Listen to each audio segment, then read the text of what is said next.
Welcome back, everybody, for another deep dive. This time, we're going to be exploring the fascinating world where sound and color collide. Sounds intriguing. We're taking a look at Correlation of Sound and Color, which is a publication from 1931 by Paul Foster Case. Oh, wow, 1931. Yeah, it's an older one. Yeah. But this isn't just some, typical art theory book, right? No, not at all. It really dives deep into ancient wisdom, occult teachings. It's a really interesting book. It starts by suggesting that sound actually predates light. Wait, you mean like sound existed before light in the universe? Exactly. That's wild. Yeah. It cites this ancient Sanskrit text that talks about Shabda Brahma, Shabda Brahma. the sound divinity, and that's kind of presented as like the origin of all creation. So it's like saying that the Big Bang was more of like a grand symphony rather than this burst of light. That's a great way to put it, yeah. Wow. And it's interesting, this concept is kind of echoed by other philosophers, like Pythagoras and Plato. Who also believed that this rhythmic sound, that's what called forth the physical universe from this chaos. Yeah. And then even in the book of Genesis, creation begins with, and God said, right. I see what you mean. It does make you think about the power of sound, right? Sure. Like, how does color even fit into this whole sound-first universe? Well, that's where the concept of the logos comes in. Logos. Or the creative word. Do you remember that from the Gospel of St. John? Vaguely, yeah. Remind me how that connects to sound and color.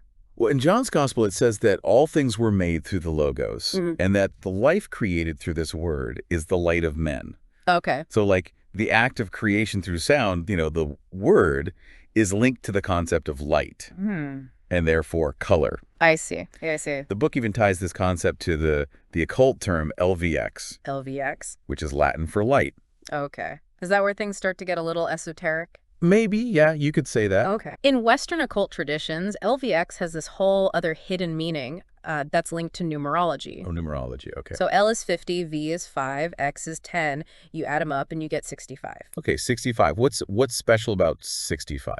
Well, in occult numerology, 6 is often associated with the six-pointed star, Okay. which symbolizes the universe and its forces. Right. And then 5 represents the pentagram, which symbolizes man. So 65 represents this merging of the universe's power with human power. Yes, exactly. And then the book takes it even further, suggesting that 65 symbolizes the power of man expressed through the forces of the universe. Wow. So it's kind of hinting at this idea that the human body is like a conduit for this universal energy. It sounds like this book is blending ancient wisdom, symbolism, and the human experience. It really is. And it's interesting because this idea of humans being conduits of energy, this actually ties into another fascinating concept. The vibratory scale of existence. Oh, a vibratory scale. Yes. The book references Sir William Crookes's scale, and it starts at 2 vibrations per second. Okay. As you double these vibrations, you move through octaves of sound, then into the realms of electricity, nerve currents, heat, light, and beyond. So it's like this cosmic ladder. Yeah. Climbing from the lowest vibrations of sound all the way up to light and beyond. Precisely. And what's even more fascinating is that sound appears before light and electricity on this scale. Wow. It kind of reinforces this idea that sound is fundamental to the fabric of the universe. That's pretty mind-bending to think about. Right. So where does color come in on this vibratory scale? Well, the book suggests this direct correlation between musical notes and colors, claiming that they're connected by their vibrational frequencies. Okay. So, for example, if you repeatedly double the frequency of middle C, which is 256 vibrations per second, Okay. you'll eventually reach the frequency of light waves that we perceive as red. So each musical note has a corresponding color, Yeah. based on its vibration. So that's the idea. So like a symphony is this rainbow of sound and color. Exactly. That's pretty wild. But how did they figure out, which color goes with which note? Yeah, that's a good question. That seems a little bit subjective, right? Yeah, and that's something that the book doesn't entirely explain. Am I right? It kind of implies that specific colors are assigned to notes based on calculations derived from, this concept of doubling frequencies. Okay. But how they actually landed on those specific colors, well, it's left up to the reader's interpretation. Okay, so there's some mystery to it. Yeah, for sure. Okay, that makes it even more intriguing. Speaking of intriguing, let's get into these planetary energies the book mentioned. Are we actually talking about planets here? Well, not exactly. The book refers to 7 planets, and that includes Vulcan, Yeah. which, isn't even a recognized planet in our solar system. Right, right. Vulcan, like from Star Trek. Exactly. So if these aren't literal planets, what are they? Think of them more as like archetypes of energy that exist within each of us. So it's not really about the celestial bodies, but about these energy phases that, that we all experience as humans. Okay. So it's more about inner planets, than outer space. Yes, exactly. Each planet is associated with a specific color, musical tone, alchemical metal, and area of the body where its energy is centered. Interesting. And understanding these energies can offer insights into our personalities, strengths, and weaknesses. Oh, this is getting really interesting. I want to learn more about these planetary energies. Could we go through each one, maybe? See what they're all about? Absolutely. Let's start with Neptune. It's represented by the color blue, the musical tone of G sharp A flat, the element of water, and it corresponds to the hanged man in tarot. Okay. And it's centered in the same area as Venus, Okay. which we'll get to later. Okay, so blue, water, hanged man. Those all kind of have like a connection to intuition and reflection. Yeah. What does Neptune's energy mean for us on like a practical level? Well, Neptune is all about memory, recollection, and even telepathy. Oh, wow. When Neptune's energy is balanced, we might experience, a strong sense of intuition, vivid dreams, and just a deep connection to our subconscious. So, like, if I'm having trouble remembering things, could that mean that my Neptune energy is out of whack? Well, it's possible. A deficient Neptune energy might show up as forgetfulness, difficulty concentrating, or even like a lack of imagination. Okay, interesting. On the other hand, too much, an excessive Neptune energy might lead to like daydreaming, escapism, or even, delusions. It's all about finding that sweet spot. Balance is key. I'm sensing a theme here. Yeah, for All okay. right. What about Uranus? What's his vibe? Well, Uranus is associated with pale yellow, the high E natural tone, the element of air, and the Fool in tarot. Okay. And it's said to be centered in the same area as Mercury, which we'll discuss later. Okay. It governs what the book calls the life breath and fiery intelligence. Fiery intelligence. That sounds pretty intense. It is, yeah. What is that? Like, how does that manifest? So when Uranus's energy is balanced, we might see like innovation, originality, and a strong sense of independence. Think of the people who like challenge the status quo, come up with these groundbreaking ideas. I'm starting to see how these planetary energies can, like, provide a new lens for understanding ourselves and others. Yeah. What happens when Uranus's energy is imbalanced? Well, if it's deficient, you might see rigidity, fear of change, or difficulty thinking outside the box. Okay. And then if it's excessive, think recklessness, impulsiveness, rebelliousness, just for the sake of it. So balanced Uranus energy is like controlled chaos. Yeah. And imbalanced is either stuck or totally off the rails. Exactly. Yeah, that's a good way to put it. Okay. What about this mysterious Vulcan? What's its story? Well, Vulcan is linked to red, sea natural, the element of fire, and the Judgment card in tarot. Okay. It shares the same area as Mars, and it's associated with something called perpetual intelligence. Perpetual intelligence. That sounds really profound. It is. What does that even mean? Think of it as like this unshakable inner knowing, this deep well of wisdom and willpower.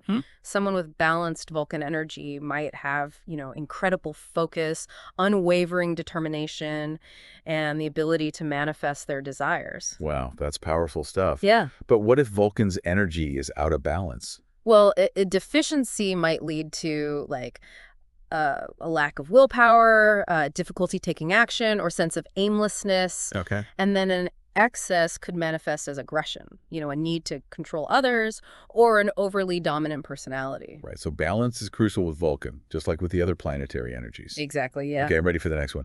What about Mars? What does the red planet represent in this context? Well, Mars, also associated with red and the sea natural tone, is linked to iron in alchemy. Okay. It's centered between the base of the spine and the navel, Okay. which is an area known as the Svadhisthana chakra in Hindu teachings. Oh, wow. This area governs muscles and relates to energy, strength, courage, and desires. So Mars is all about action, drive, getting things done. Exactly, yeah.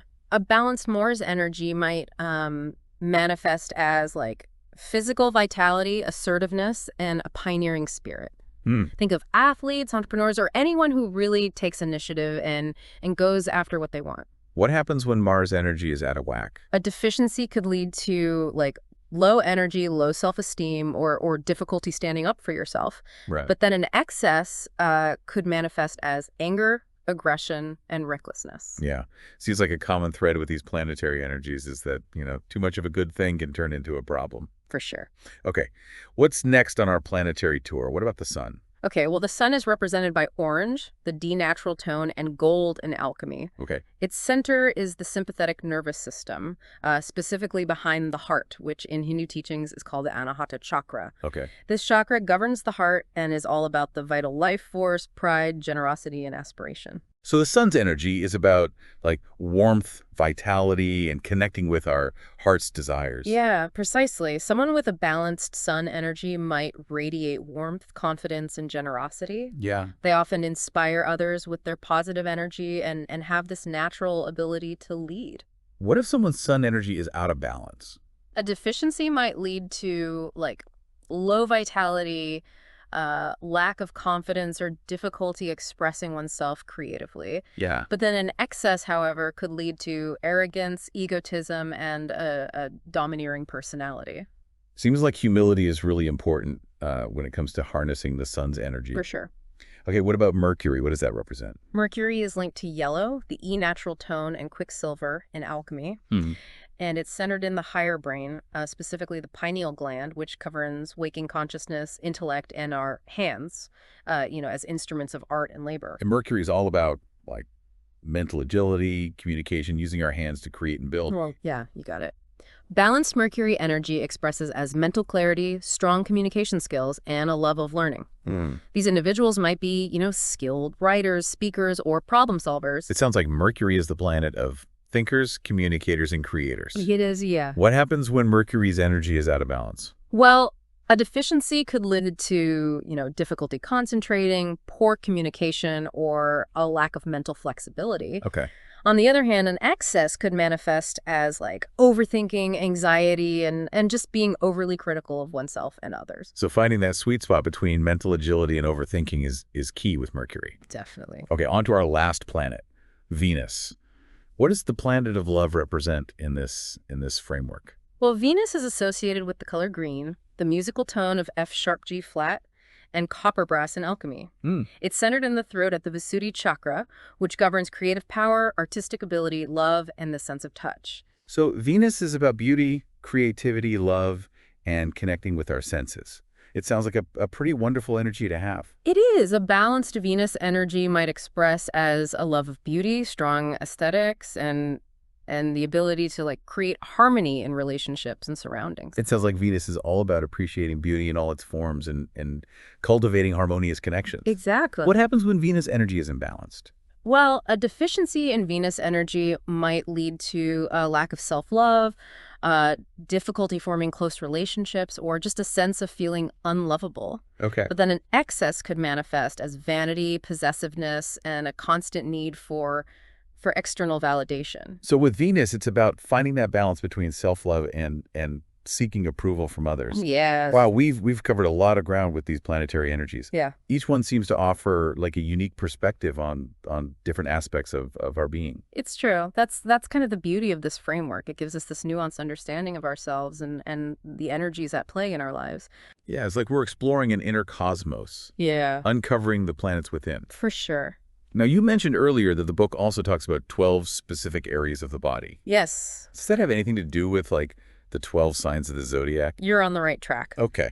The book dives into the connection between zodiac signs and specific areas of the body, each governed by a particular type of consciousness. Okay. It even lists potential ailments associated with each area and suggests color and sound treatments. Hold on. Zodiac signs and Oh. color and sound treatments. Yeah, it gets really interesting. Okay, tell me more. For example, the book associates the head and brain with the color red, the musical note C natural, the zodiac sign Aries, and the Emperor Tarot key. Wow. This area is said to be governed by the constituting intelligence. Constituting intelligence. What does that even mean? Think of it as the fundamental energy that, shapes our physical form and our conscious awareness. It's the force behind our individuality and our ability to create and manifest in the physical world. Wow, that's a pretty powerful energy. Are there different intelligences for each area of the body? According to the book, yes. Each of the 12 areas has its own unique type of intelligence that governs its function and its connection to our overall well-being. This is blowing my mind. So we have these planetary energies influencing different aspects of our being, and then we have these 12 areas of the body, each governed by a specific type of intelligence. It's like we have this whole universe within us. Exactly. And according to this book, understanding these energies and how they interact can give us a deeper understanding of ourselves and our potential for healing and growth. I'm ready to dive deeper into these 12 areas and see what insights they hold. What should we explore next? Well, let's take a closer look at each of these areas and the types of consciousness that govern them. We'll explore how understanding these connections can help us tap into our full potential. So we were just starting to explore the 12 areas of the body and their corresponding intelligences. Let's move on to the neck and throat. Hmm? This area is associated with red-orange, the tone C-sharp, the Taurus zodiac sign, Okay. and is ruled by Venus. Mm. It's governed by what the book calls the triumphant and eternal intelligence. Triumphant and eternal intelligence. That sounds powerful. What does that represent? It represents the ability to tap into higher wisdom, communicate that wisdom effectively, and create lasting structures that uphold truth and harmony. I can see how that relates to the throat chakra, which is all about, expressing ourselves authentically, Yeah. speaking our truth. Exactly. This area is about finding our voice and using it to inspire and uplift others. That's beautiful. What about the next area? What's its story? So moving down, we come to the arms, hands, shoulders, lungs, and upper ribs. This area is linked to orange, the tone D natural, the Gemini zodiac sign, and is ruled by Mercury. Okay. The book refers to this area as the disposing intelligence. Disposing intelligence. What does that one do? It's all about adaptability, communication, and the exchange of ideas and resources. It's the energy that allows us to connect with others, learn new things, and navigate the world around us with skill and grace. I can see how that relates to Gemini's energy, Yeah. which is all about curiosity, communication, and connecting with different perspectives. Mm-hmm. And the arms and hands are, our tools for interacting with the world, putting our ideas into action. Exactly. This area is about using our intelligence and our physical abilities to connect with the world around us and make a positive impact. Okay, I'm loving this. Each area is like a piece of the puzzle that makes up this whole imbalanced human being. What about the next area? Next, we have the chest, mammary glands, esophagus, stomach, diaphragm, lower lobes of the lungs, liver, and thoracic duct. Okay, that's quite extensive. It's associated with orange-yellow, the tone D-sharp, the Cancer zodiac sign, and is ruled by the moon. Okay. The book calls this the intelligence of the house of influence. Intelligence of the House of Influence. That sounds kind of mysterious. What is it? What does it govern? This is the energy of nurturing, protection, and emotional depth. It's about creating a sense of home and belonging, both for ourselves and for others. It's about, tapping into that deep well of emotions that fuel our passions and creativity. That makes sense given the Cancer Association, which is all about nurturing, creating a sense of home and family. And the chest area is, where we hold our heart, the seat of our emotions. Exactly. This area is about cultivating emotional intelligence, empathy, and the ability to create safe and loving spaces for ourselves and others. It's a powerful reminder of the importance of self-care and nurturing our emotional well-being. Okay. What about the next area? Okay. Moving down to the heart, the dorsal region of the spine, spinal cord, and aorta. This area is linked to yellow, the tone E natural, the Leo zodiac sign, Okay. and is ruled by the sun. It's called the collecting intelligence. Collecting intelligence. What does it collect? Well, this intelligence gathers wisdom, experiences, and insights from all areas of life and integrates them into a unified sense of self. It's the energy of self-awareness, self-love, and the radiant expression of our unique gifts and talents. That's beautiful. It's like our heart is this container for all the experiences that shape us and help us become who we are meant to be. Exactly. This area is about integrating all the different parts of ourselves and shining our light brightly in the world. Okay, I'm getting goosebumps. What about the next area? Next, we come to the abdominal region, linked to yellow-green, the tone F natural, the Virgo zodiac sign, and ruled by Mercury. So, The book calls this the intelligence of will. intelligence of will, that sounds like a powerhouse. It is. What does it govern? This is the energy of discernment, analysis, and focused intention. It governs our ability to set clear boundaries, analyze information effectively, and direct our energy toward meaningful goals. I see the Virgo connection here. Virgo is all about analysis, organization, attention to detail. And the abdomen is where we digest and process not only food, but also information and experiences. Exactly. This area is about developing mental clarity, focus, and the ability to manifest our desires through disciplined action. Okay, so we're moving from the heart space into the realm of the mind and the will. What about the next area? Moving on, we have the kidneys, suprarenal glands, lumbar region of the spine, vasomotor system, and skin. Okay. This area is associated with green, the tone F sharp, the Libra zodiac sign, and is ruled by Venus. Okay. It's called the faithful intelligence. Faithful intelligence. Does that mean like always being honest? Well, it's more than just honesty. It represents the ability to create balance and harmony in our relationships and in our inner world. It's about diplomacy, cooperation, and an unwavering commitment to justice and fairness. I can see how that relates to Libra, which is all about balance, harmony, and fairness in relationships. And the kidneys play this vital role in filtering and balancing fluids in the body. Precisely. This area is about cultivating healthy relationships, both with ourselves and with others. It's about creating a sense of inner peace and harmony through acts of kindness, compassion, and fairness. This is so powerful. Each area is like a microcosm of Yeah. of a specific aspect of human experience. What about the next area? Next is the bladder, urethra, genitourinary organs, prostate gland, descending colon, and nasal bones. This area is associated with green-blue, the tone G natural, the Scorpio zodiac sign, and is ruled by Mars. Okay. The book calls this the imaginative intelligence. Imaginative intelligence. That sounds exciting. Yeah. But also it's linked to the Scorpio zodiac sign, which is known for its intensity. It's true. Scorpio is associated with transformation, depth, and delving into the shadow side of life. This area is about embracing change and transformation, exploring the hidden depths of our emotions and desires, and allowing ourselves to be reborn into a more authentic version of ourselves. Yeah, I see the connection to the bladder here. The bladder releases what we no longer need, making space for new energy and experiences. It's about letting go of the old and embracing the new. Exactly. This area is about facing our fears, releasing emotional baggage, and emerging stronger and more whole. Okay, this is getting really deep. What about the next area? Next, we have the hips and thighs. Okay. This area is linked to blue, the tone G sharp, the Sagittarius zodiac sign, and is ruled by Jupiter. It's called the intelligence of probation or trial, sometimes referred to as the tentative intelligence. Intelligence of probation or trial? Does that mean like we're constantly being tested in this area? You could see it that way. This intelligence governs our ability to learn from our mistakes, Yeah. to navigate challenges with resilience and wisdom, and to refine our understanding of ourselves and the world through experience. It sounds like this area is about embracing the journey of life with all of its ups and downs, knowing that every experience, even the challenging ones, is this opportunity for growth and evolution. Exactly. This area is about cultivating faith, optimism, and a sense of adventure. It's about trusting that even when things get tough, we have the inner strength and wisdom to overcome obstacles and emerge stronger on the other side. I love that. It's a powerful reminder that challenges are not meant to break us, Yeah. but to help us, grow and expand our capacity for resilience and wisdom.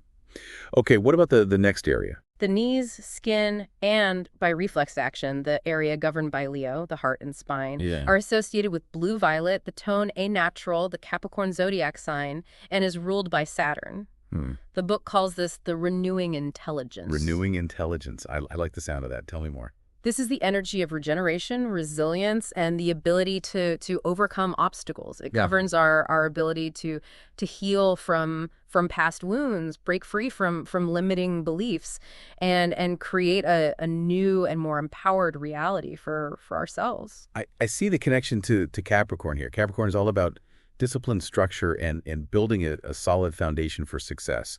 And the knees represent our ability to like bend and adapt to the challenges of life without breaking. Exactly. This area is about developing inner strength, resilience, and the unwavering determination to achieve our goals no matter what obstacles we face. It's about taking responsibility for our lives and Yeah. creating the future we desire. Okay. What about the next area? Next, we have the ankles and lower legs, linked to Violet, the tone A sharp, the Aquarius zodiac sign, and ruled by Uranus.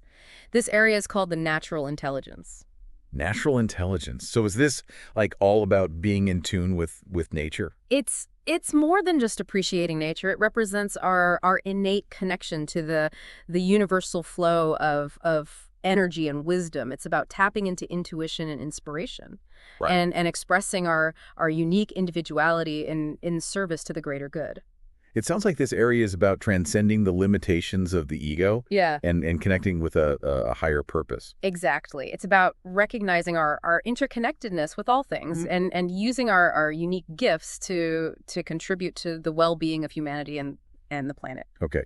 I'm sensing a shift here from the personal to the transpersonal. Yeah. What about the last area? Finally, we arrive at the feet and toes, which also influence by reflex action, the abdominal region governed by Virgo. Okay. This area is associated with violet red, the tone B natural, the Pisces zodiac sign, and is ruled by Jupiter. The book calls this the corporeal intelligence. Corporeal intelligence. What does that mean? This is about grounding our energy in the physical world, connecting with our senses, and honoring the wisdom of the body. It's the energy of creativity, imagination, and the ability to manifest our dreams into tangible reality. I see the connection to Pisces here. Pisces is associated with dreams, intuition, and the boundless realm of imagination. And our feet are what ground us in the physical world, allowing us to move and take action. Exactly. This area is about bridging the gap between the spiritual and the material, bringing our dreams and visions into concrete form. It's about trusting our intuition, embracing our creativity, and taking inspired action to manifest our highest potential. Wow. We've explored so much in this deep dive. It's amazing to think that each area of the body has like its own unique intelligence. Yeah. And its own connection to the cosmic energies represented by the planets and the zodiac signs. Just a fascinating framework, isn't it? It invites us to see ourselves as multi-layered beings, connected to the universe in these intricate and profound ways. I'm starting to see the human body in a whole new light. It's like a microcosm of the universe itself, with each part playing a vital role in the symphony of our being. Exactly. And understanding these connections can help us tap into our full potential for healing, growth, and transformation. So we've explored the 12 areas of the body and their corresponding intelligences. Now I'm curious to know more about like how we can actually use this knowledge to improve our well-being. Yeah. The book mentions color and sound treatments. Can you tell me more about those? Absolutely.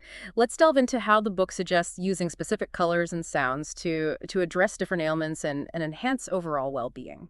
So we've explored this fascinating framework of planetary energies and the 12 areas of the body, each with its own unique intelligence. It's incredible how this book connects these concepts to specific colors and sounds for healing. It is quite remarkable. The book delves into how different colors and tones can be used to address various ailments and enhance our overall well-being. This is where it gets really practical, right? Hmm. It's one thing to understand the theory, but how do we actually use color and sound for healing? Well, the book emphasizes the importance of what it calls color breathing. Color breathing, that sounds intriguing. I'm all ears. Essentially, it involves visualizing yourself inhaling a specific color, allowing it to fill the area of the body you want to heal or balance. It's like bathing that area in healing light. So if I'm feeling tension in my shoulders, I'd visualize breathing in the color associated with that area. Exactly. And as you inhale the color, imagine it bringing healing energy, vitality, and harmony to that specific area. That's a powerful image. What about exhaling? What role does that play? As you exhale, visualize any negativity, tension, or dis-ease leaving your body with the breath. It's like releasing anything that's no longer serving you. So it's a two-way process. Breathing in healing energy and breathing out whatever's holding us back. I like that. But where does sound come in? While you're doing the color breathing, you can also intone the corresponding musical note or sound syllable associated with that color. Ah, so we're layering sound on top of the color visualization. Precisely. The sound vibrations further amplify the healing effects of the color, working on an energetic level. This is fascinating. Can we walk through an example? Let's say I'm feeling stressed and anxious. What color and sound would be helpful? For stress and anxiety, blue is often recommended. It's associated with calmness, peace, and tranquility. Blue makes sense. It's always had a soothing effect on me. What's the corresponding sound for blue? The musical note for blue is G sharp or A flat. You can use a tuning fork, a pitch pipe, or even sing the note if you feel comfortable. Okay, I can handle that. So I'd find a quiet space, close my eyes, and visualize breathing in that calming blue light. Exactly. And as you inhale, you could intone the sound AUM, focusing on the vibration resonating in your chest and throughout your body. AUM, the classic meditation sound. It's interesting how these ancient practices tie into this framework. It highlights the timeless wisdom embedded in these traditions. The sound AUM can be very effective in calming the nervous system and promoting inner peace. So I'm breathing in blue, toning AUM, and feeling that calming energy spread. What about exhaling? As you exhale, visualize all that stress and anxiety leaving your body with the breath. You could imagine it as gray smoke dissolving into nothingness. Gray smoke dissolving. I like that imagery.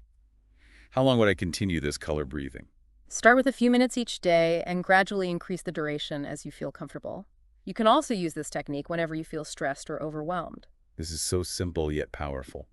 It feels very accessible, even for someone new to energy work. That's the beauty of it. You can adapt it to any situation. Feeling low energy? Try breathing in red. Need a boost of creativity? Breathe in orange. Experiment and see what resonates with you. It's like having a personalized color and sound toolkit for self-care.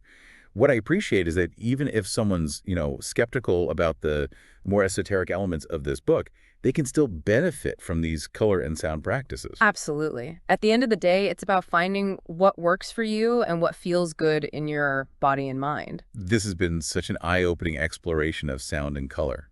It's like we've uncovered this hidden language of healing and self-discovery. It is a fascinating field of study. And remember, this is just a starting point. If you're interested in exploring further, there's a whole world of resources out there on color and sound therapy. This deep dive has definitely sparked my curiosity. I feel inspired to learn more and experiment with these techniques in my own life. That's wonderful. Remember, the most important thing is to listen to your inner wisdom and trust your intuition. Your body knows what it needs to heal and thrive. Well said.